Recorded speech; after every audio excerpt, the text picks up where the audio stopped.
Yes, very valid question, Jeffrey. Thank you so much. Before now, the major challenge that we've had in the Niger Delta is actually because of the pipeline vandalization. So that grossly has affected the output because a lot of companies that are operating in that region, they started shutting in their production. Like my company, for example, Total Energies, company that I work for, we in one of our fields in Obagi, we literally we produce. Then when we produce crude, we take the gas out, we inject the crude back into the well because there was no use putting the crude into the pipeline and it will not get to its destination. So we were reinjecting the crude back into the well while exporting the gas. So a lot of companies that were operating in the onshore and shallow water, that was exactly what they were doing. So that literally brought down our production. But today, thank God, the pipeline have almost 98% integrity today. The crude are flowing, so that has actually contributed to the output level that we are seeing. Yes, correct. Today, Nigeria as a country with about 37 billion barrels of proven reserves, we have no business doing about 1.5 million barrels of crude per day.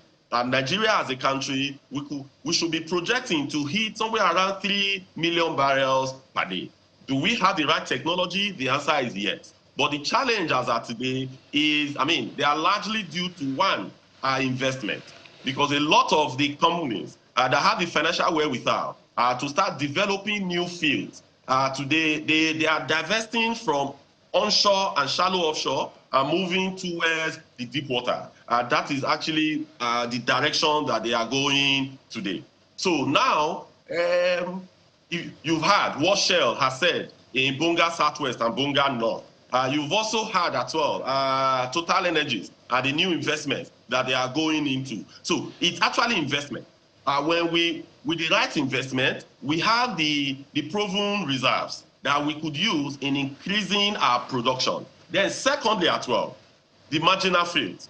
Licenses have been given out recently to a lot of marginal field operators. But what we have advocated as Pengasan is that give the licenses to people that have both the financial muscles as well as the technical capacity to be able to bring the crude beneath the soil to the surface.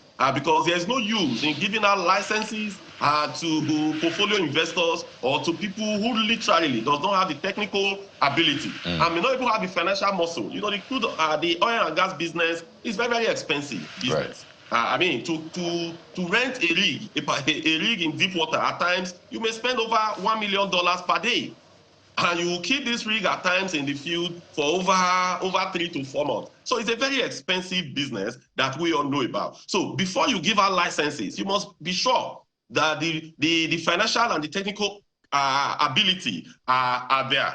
So currently, the IOCs, most of them, you heard what happened to Shell. They divested their JV, SPDC, sold to Renaissance. You heard what happened to ENI, Ajib. They sold their JV operations largely. They sold to Oando. The same thing also happened ExxonMobil. They broke into two. They had the ESSO now, and they have sold the JV part of their investment. They sold to Seplat. So Seplat, Renaissance may not have the kind of financial capacity that their principals have. So what that means is that in a particular field, if you are producing crude, after about 4, 5, 6, 8 years, you need to drill some other wells.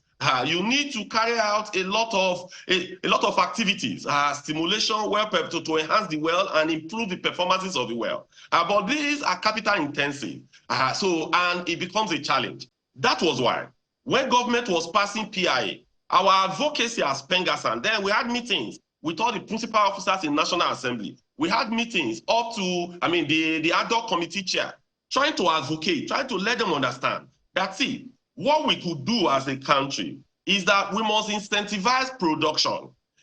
Don't look at the quick wins that you are going to get today from PIA. No, look at the long-term strategic plan. What are those things that we are going to do today in order to bring investment? Because crude literally is found almost everywhere in Africa today.